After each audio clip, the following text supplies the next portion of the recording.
Is the Galaxy S10 Plus. This is such an amazing phone for when it first came out in 2019, guys. Really special phone here. This phone really had everything that you could really want.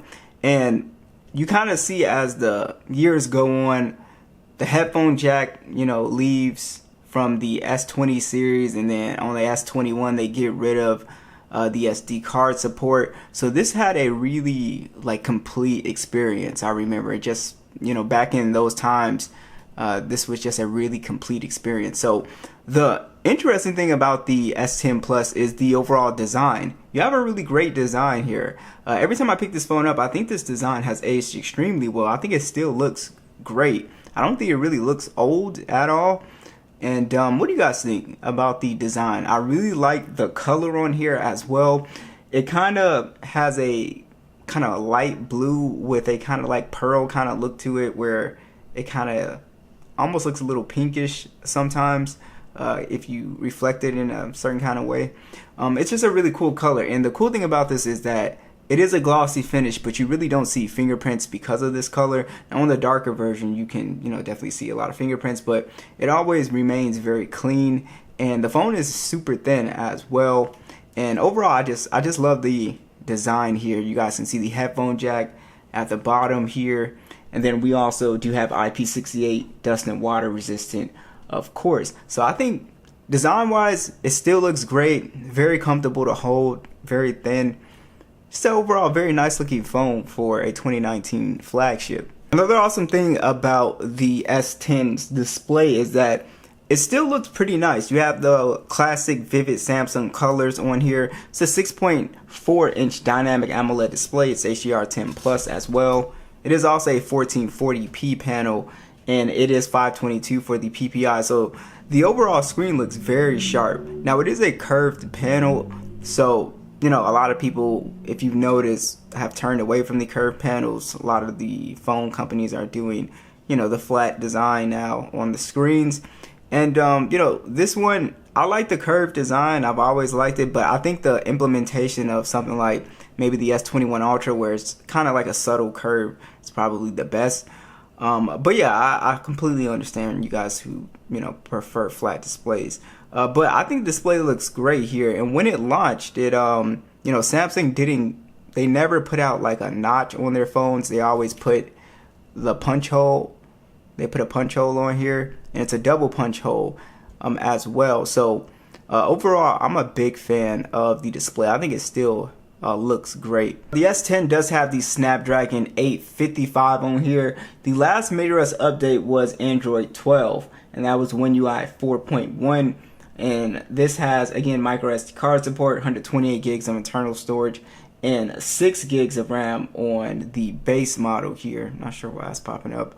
But yeah, this actually is still a pretty decent performer. Let's go ahead and open up some Call of Duty. So let's see what we're getting on Call of Duty here. It's been a minute. So we're on very high. Our frame rate, max. It seems to be running pretty smoothly. So that's why I said this processor is still, going strong. Like PUBG, last time I was messing around with it, it could play, last time it could play at, smooth 60 frames pretty easily. So this processor does a pretty good job here. And the speakers are also pretty solid on here as well.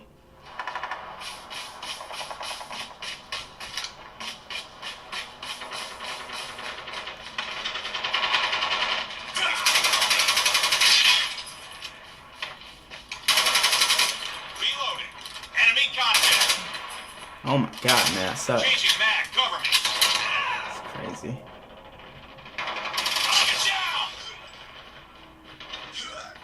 Yeah, you could really feel like the bass on here from the gunshots. Actually, I turned it down. It's kind of loud.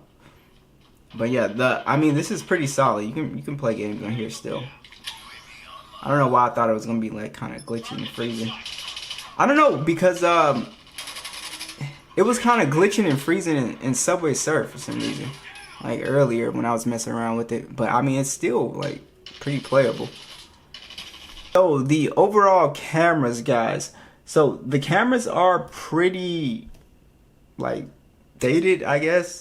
They just don't, look that great. Samsung's old color profile is really off as far as like the colors of like objects are being extremely vibrant, and I don't know, it just makes the color, be kind of off. Low light photography is not that great. Everything gets really soft and grainy. But even in daytime, it can be a little bit soft. So yeah, the cameras are okay, for a 2019 phone. It's what you expect.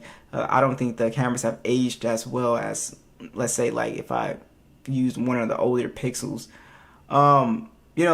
It's what you expect. So it's not bad.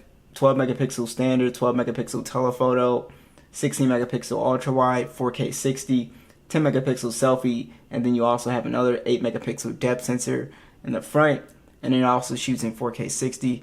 And yeah, as you would expect, the shots, do look a little bit dated for sure, lacking in detail. I think like the main thing is like the color. You fix the color, I think you can get some pretty solid shots out of here. It's just the color is not great. Another thing that has aged pretty well is this ultrasonic fingerprint sensor. That is also pretty fast. And the battery life on the S10 was really not that great. Even when I first got mine, the battery life is kind of okay-ish for a lighter user. For a heavier user, I don't know, you really can't get through the day with this. It's 4100 milliamps. It does have 15-watt charging, wireless and reverse wireless charging is on board. And like I said, the battery life is really not all that great. But man, the S10 Plus just feels really awesome in 2025. Just, you really get to see how well, you're spending your money on a flagship phone. These phones can last a very long time. That's why I tell people not to upgrade or rush to upgrade. Keep your phone or buy an older flagship. And yeah, so yeah, it was really nice coming back to this phone and using it. What do you guys think? Does anybody still own an S10 series phone or a Note 10 Plus? Let me know, and I'll catch you guys in the next video.